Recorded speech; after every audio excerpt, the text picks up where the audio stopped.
Right, 2 June 2024, and today is a Sunday, and I'm excited to be giving you the update for today. And today I've got an action-packed day with the news that you will not believe. And this news is coming out of what happened on Friday. So on Friday, there were two major announcements which happened.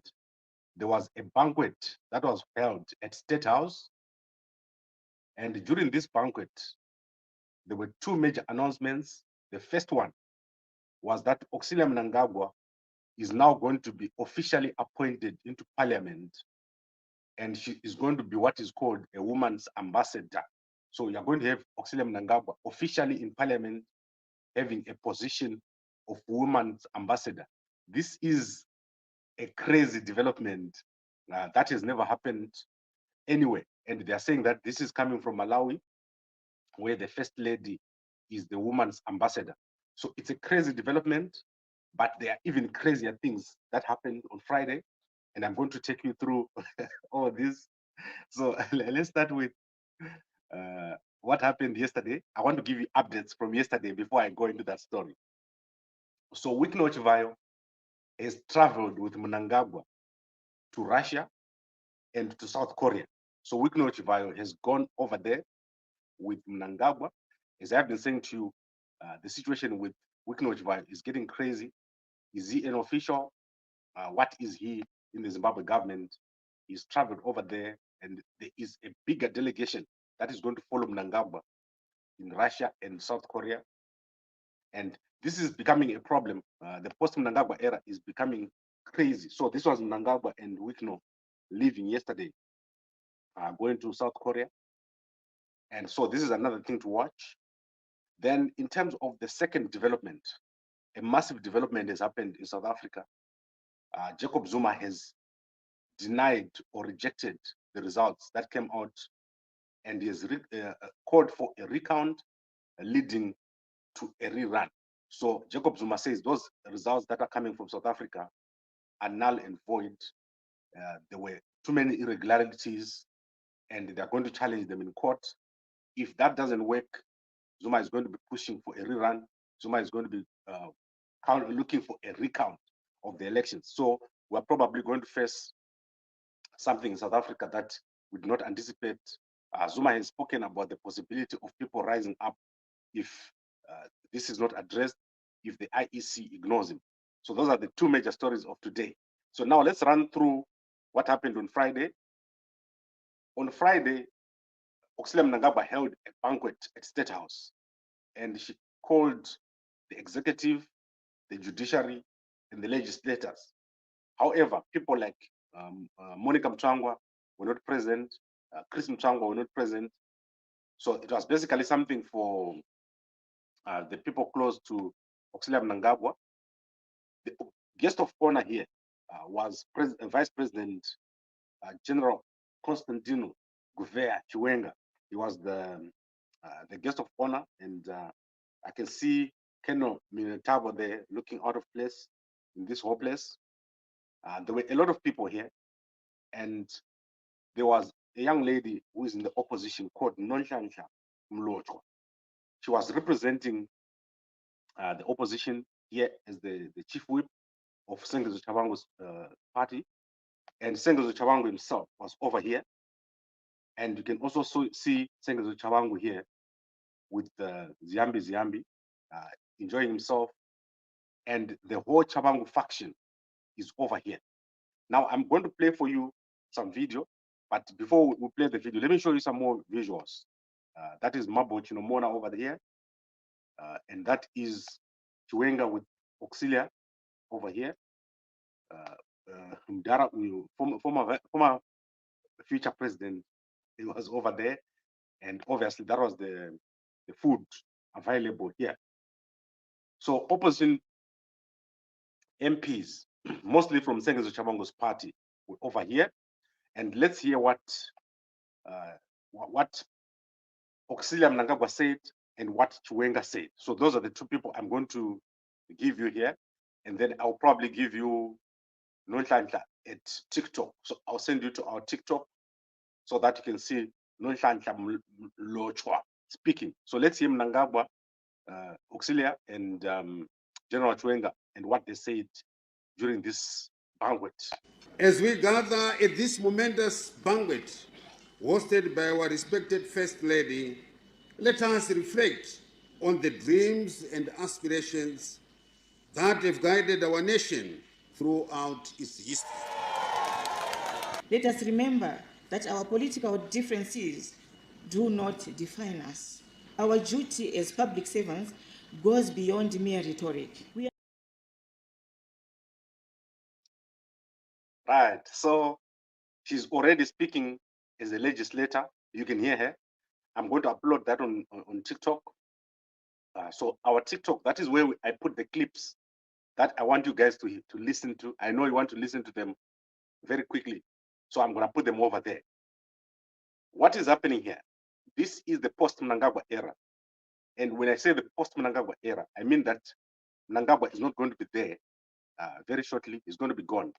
And people are starting to position themselves. And as you can see, someone like Wikno here, the reason why Wikno is over here is because Wikno's businesses are totally centralized in Zimbabwe. Wikno has got nothing outside of Zimbabwe. His businesses all rely on the Mnangagwa patronage.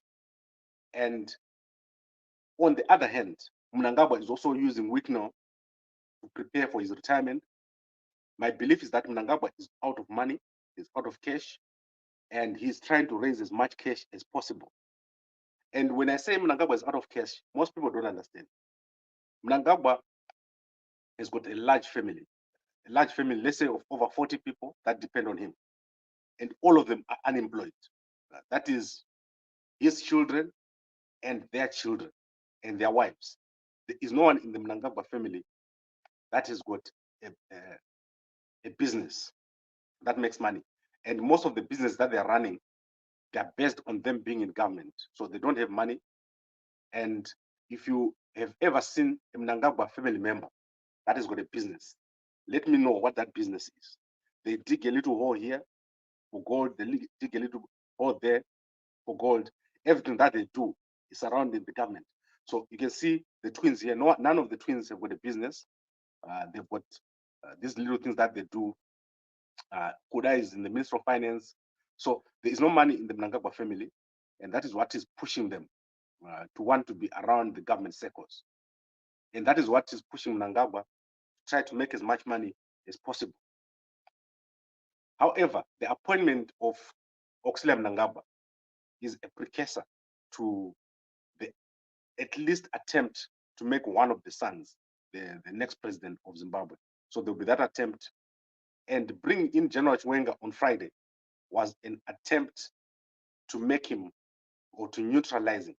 You can see that there was Ziambi over there with Sengezo Tshabangu. That is the first faction. Mudenda was there, and that is the second faction with General Chiwenga.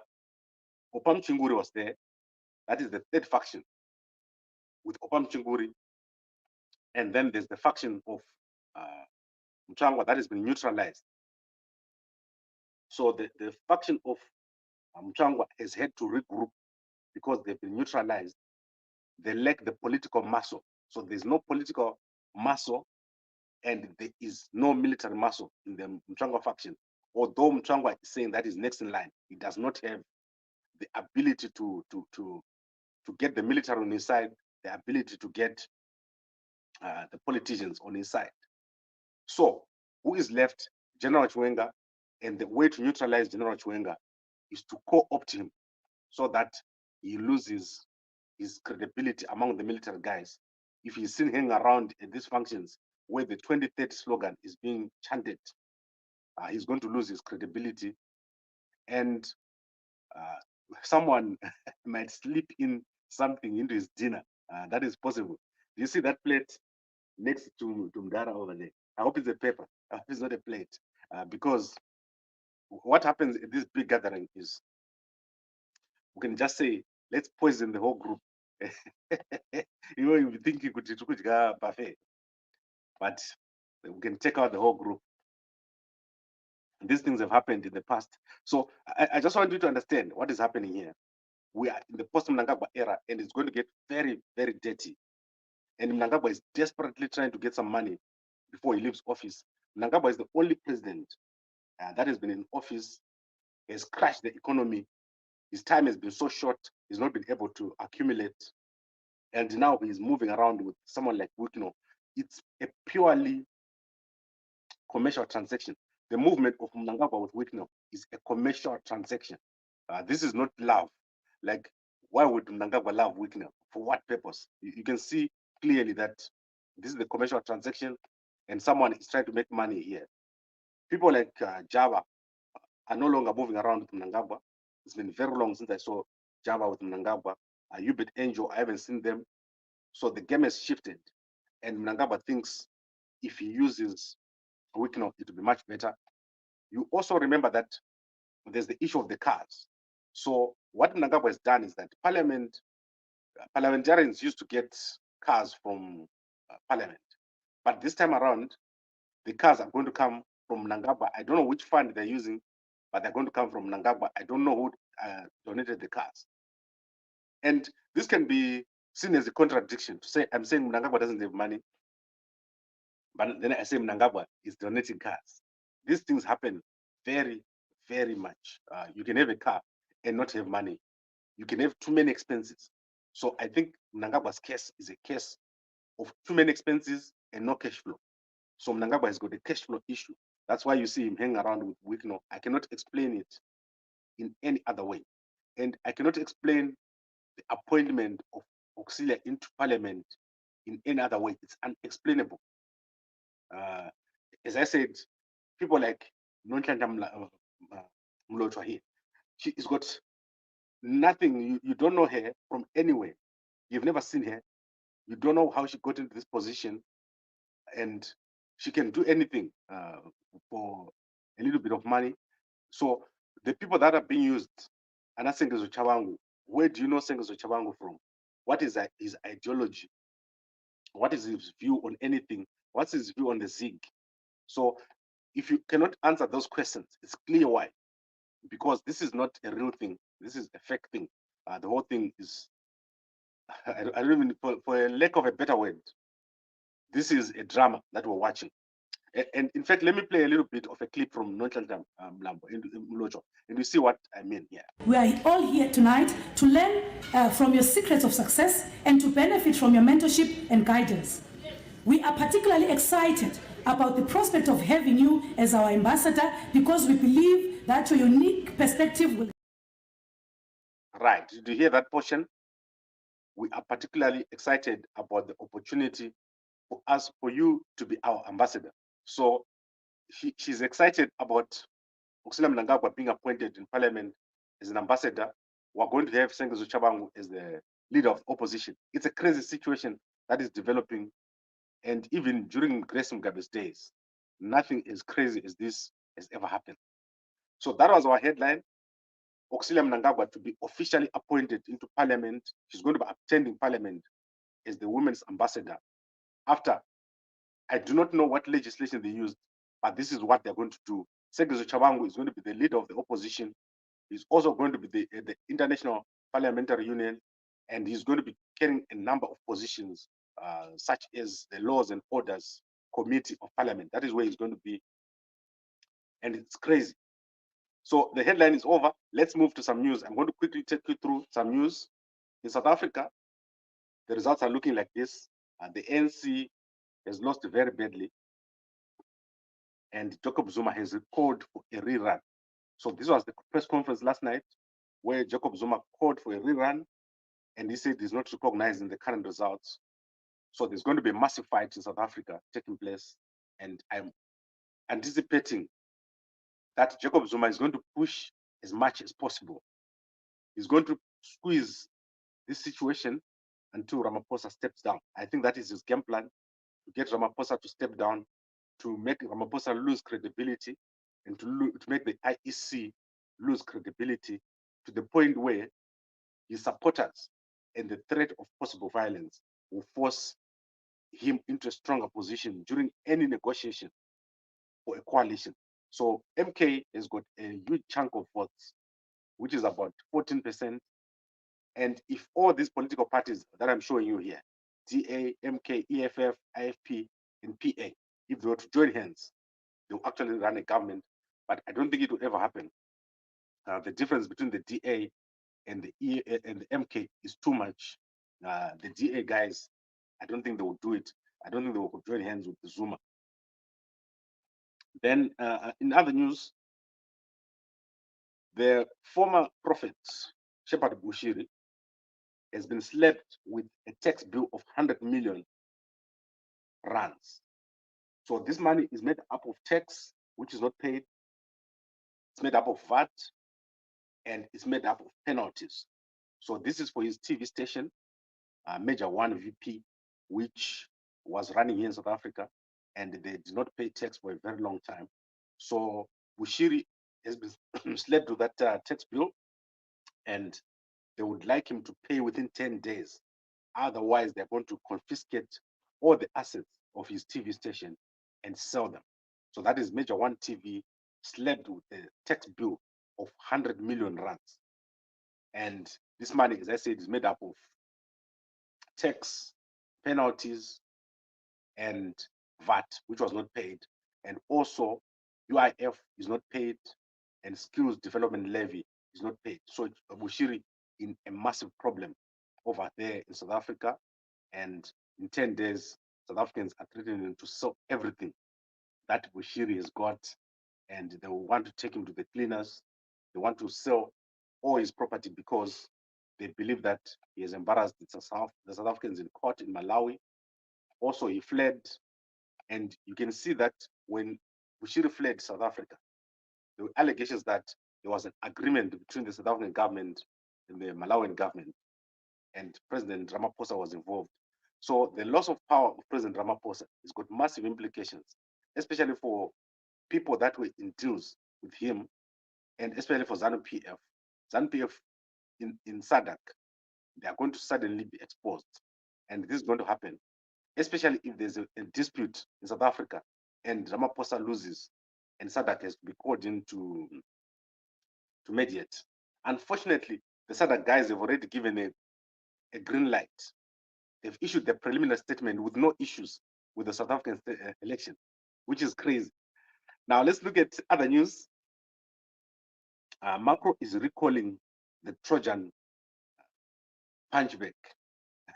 This is crazy because they are sticking sharp objects in the punchback.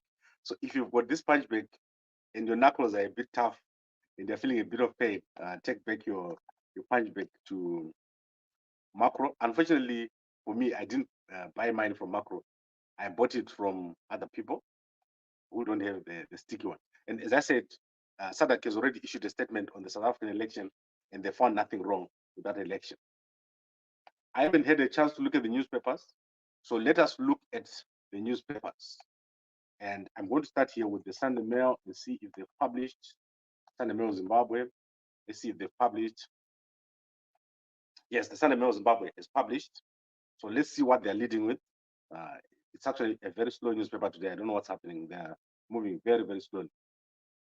I want to, right, this is amazing. What is in the Sunday Mail Zimbabwe? So let's share this with you. Sengezo Tshabangu is going to get the funds from Parliament.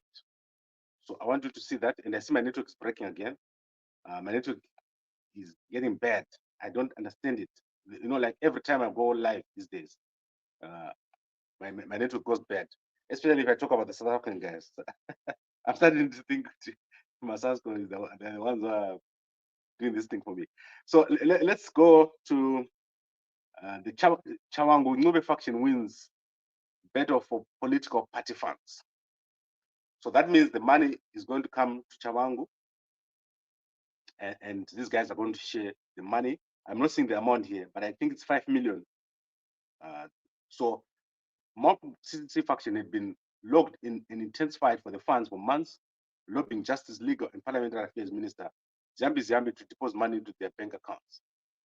It is understood that rival factions led by Timber, Nkwananzi, and previously approached government for the share of the funds. So what has happened now is this money is going to go to Ngube. It's going to be shared between Ngube and Tshabangu. What a crazy world.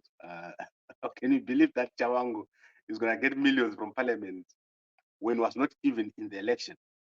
Did you see Tshabangu as a contestant? Did you see him as a presidential candidate? So this is what we have here. We've got a crazy situation, and it's all related to what I showed you. That is the meeting between the MPs from Tshabangu and the meeting between Ziambi and Tshabangu. These are all related issues. There's no money here. The amount, I'll find you the amount, and I'm going to put it for you tomorrow, how much money Tshabangu is getting. And I don't understand how this happened. It's kind of crazy, this situation. And that is why I'm saying, where we're going, the time when the SADC heads of states are in Zimbabwe, it's a time to make an emphatic statement. Make sure that this never happens again, and make sure that the ZANU-PF guys don't get away with such things. I want to look at other issues here, and I don't know if I'm still sharing. I've got any. I always like showing you when a company issues a statement on someone that has died. It's very important for me to, because I don't understand some of these guys. I was in Zimbabwe quite a lot. In the 2000s, I worked in Zimbabwe, but it's been a while since I went there. So Zimstat issued a statement here on Israel Masuka. Israel Masuka, he died. He joined Zimstat in 2007 and worked as the enumerator from Tare in Tohiran district.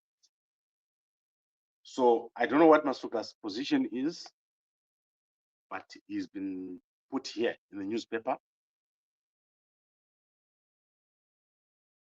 So he's been put in the newspaper here by the Zimstat. So let me know if you know who he is. And then obviously there's a whole list of people from the UZ here. There are many, many stories here in the Sunday Mail newspaper. I don't want to go through the whole thing. There's the Mapostori thing that happened yesterday with Kemba Mohadi. And then there's obviously this woman's thing I'm talking about here. And if you look at Mnangagwa, this is the meeting that Mnangagwa held with President Hakainde Hichilema and the SADC Troika through Kaza on Friday morning. So I think I'm going to leave this newspaper here. I don't want to go too much into this newspaper. I want to also look at the sport, if there's anything in sport, if there's anything of interest in sport, and then I'll give it to you. But basically, I think I've shown you the most important stories, and I will try to bring something for you tomorrow if there's anything of interest. There are always a lot of stories. Then Kapumi wants evil spirits want him to exercise. So I want to show you that story also. That's crazy. Kapumi thinks he's not able to feed the family because of evil spirits. And you can go and check out that story in the Sunday Mail newspaper. Kapupi's broken down cars. He's struggling to feed his family. And he's been spotted at a traditional healer's house. So very interesting version of the Sunday Mail. I've never seen the Sunday Mail disappointing on a Sunday. So you can go and look at, as long as it's not politics, these guys do very, very well. I like the Zim papers, newspapers. They're of very high quality. Even when I compare them internationally, they do very, very well. And then let's look at the Sunday News newspaper, and so that I can give you a complete view of what is happening in Bulawayo, my city. Bulawayo is my city where I did my education at NAST. So let's see what's happening here in the Sunday News newspaper. In the Sunday News newspaper, they're saying Bulawayo marks 130 years of obviously existence. And then if you want to get the HIV injection, remember I told you about the PrEP injection, which you take and it will last you for 90 days or 93 months. So this injection is now available at Quadri Park Clinic. So if you know that you got a husband or a wife that is sleeping around, or yourself, you're doing that, and you can't stop, then you can go to Country Park Clinic, and here it says Country Park Clinic in Bulawayo is now offering the long-acting. Sorry about that. I see I got a delay here. Country Park Clinic in Bulawayo is now offering the long-acting injectable cabotegravir CABLA drug, an injectable antiretroviral that is used in the prevention of HIV infection in women. I don't know why they say in women. So there are revelations that it prevents HIV infection by more than 90%.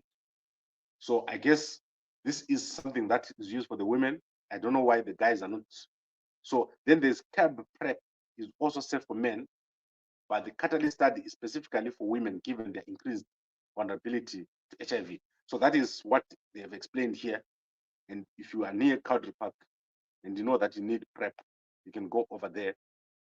I wanted to see who's the funder here for this injection. I think it is right. The catalyst study is being implemented by Pangea Zimbabwe in collaboration with the Ministry of Health and Child and Organization of Public Health Interventions and the Development OPHID, which launched in June 2023.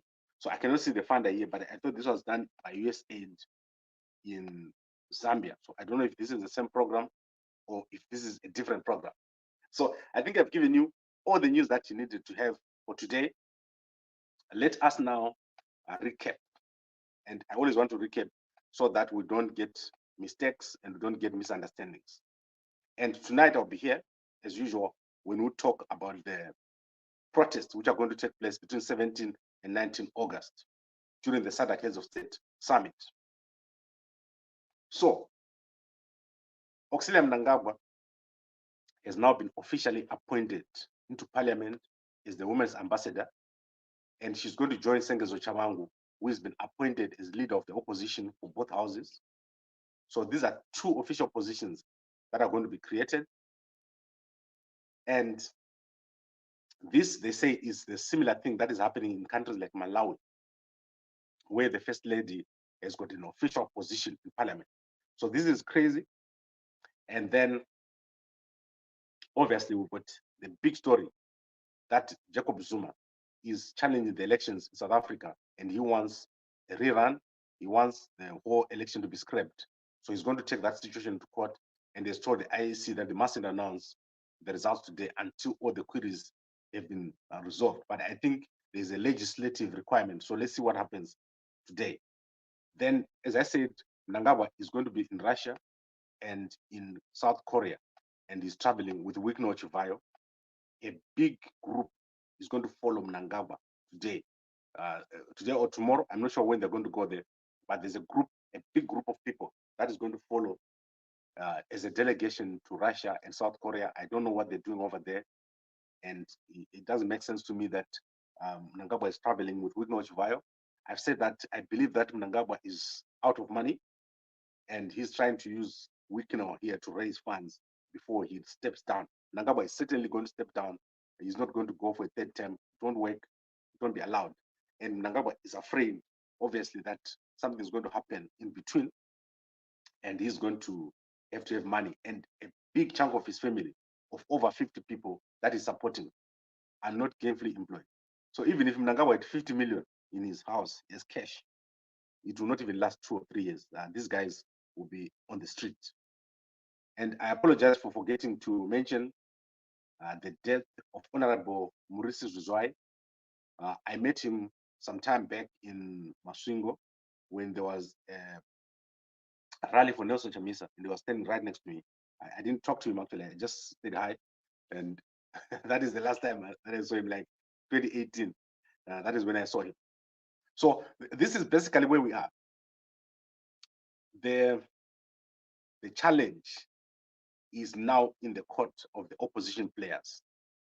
If you leave this situation in an opposition supporter and you don't play your part, the next 20 years we're going to be the same. Nothing is going to change. So this needs to be addressed. And the protest that is taking place between 17 and 19 August is the only way to get rid of such faces, people that are opportunists, people that are taking over where they do not supposed to take over. Right now, the political finances act funds are gone. And you can see that if you don't act, if you don't take part, if you don't participate, don't blame people like Gambakwe because it's also we've done our part. So if ever you look in history, in the history of this country, and Gambakwe is not there, you're going to wish that you had followed what Gambakwe and other people are saying, what another bishop are saying. Listen to the voice of God. The one thing that you're going to see now, and as I end, is as people get closer and closer to being removed, they do crazier and crazier things. So you won't be surprised to wake up one day and hear that Mnangagwa is appointed his son vice president. Those things are going to happen. That is what happens when God wants to punish you. God, first of all, makes you do crazy things so that when you get punished, it's done in public. You'll be publicly embarrassed because some of the things that are happening, they are a great disrespect to ordinary people. So the things with Tshabangu, the things with Auxilia, these are disrespecting and taking people for granted. And you are going to see what I call a plug. What is a plug? Maybe I'm butchering the spelling. A plug is when something happens to publicly show that you have disappointed or you have angered God. That is what's coming to these guys. And normally a plug follows a banquet. So people, when they have a banquet, God then uses that banquet to punish and to bring a plague upon them. So remember what I told you, that this protest is spiritual. And when God calls for a protest, you normally will stand on the side of the people who are protesting, and there will be a plague. So let's wait and see what happens as these guys getting more and more brazen in their actions, as they think that they're now more supernatural and more powerful and they cannot be touched. Let's see what plague is going to hit these guys. And I'll be back in the evening. Let's observe the South African election. Very, very interesting day today because Zuma has rejected that result. Let's see what happens. And I'll be back in the evening. Then we'll be continuing for the next 60-something days. We're going to be live every day, 2 times a day. Thank you very much, everybody.